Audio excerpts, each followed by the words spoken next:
Hubungan antara Cina dan Jepang mengalami suatu dinamika di mana Cina marah karena ada pernyataan dari Perdana Menteri Jepang Takaichi yang mengatakan bahwa apabila ada penyerangan dari Cina ke Taiwan itu merupakan situasi di mana militer Jepang bisa turut di dalam perang tersebut.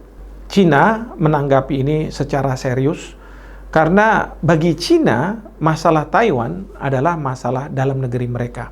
Mereka tidak menganggap Taiwan yang dengan nama Republic of China ini adalah sebuah negara yang berdiri sendiri.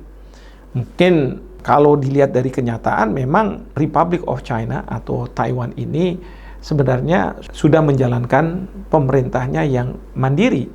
Tetapi dari perspektif People's Republic of China menganggap bahwa Taiwan ini merupakan provinsi yang mempunyai sistem yang berbeda dengan yang ada di People's Republic of China, tapi merupakan bagian.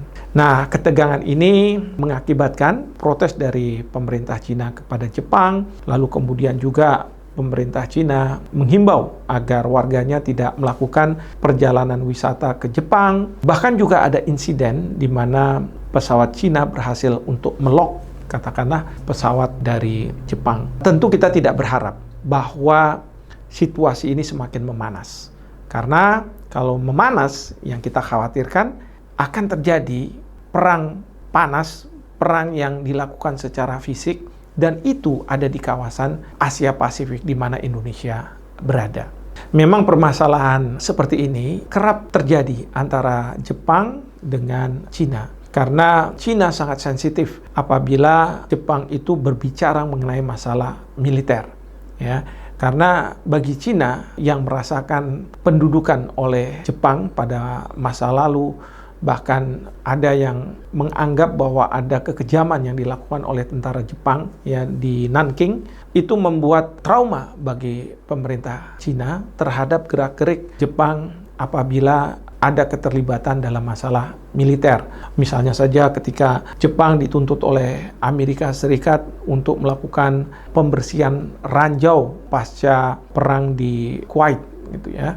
Itu yang membuat kapal-kapal self-defense forces itu harus keluar dari Jepang dan pergi ke Timur Tengah. Itu diprotes oleh Cina sebenarnya.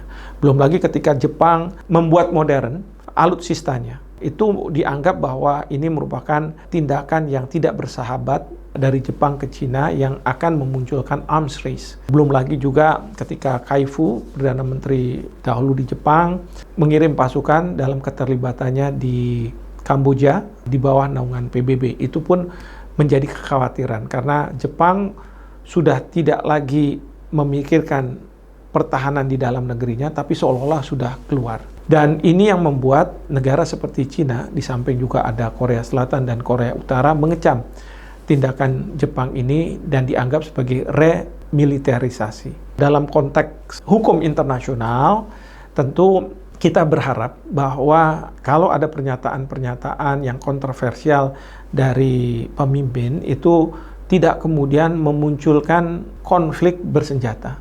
Karena menurut pasal 2 ayat 3 dari Piagam PBB disebutkan bahwa kalau ada pertentangan pendapat antar negara, maka pertentangan itu, sengketa itu harus diselesaikan secara damai.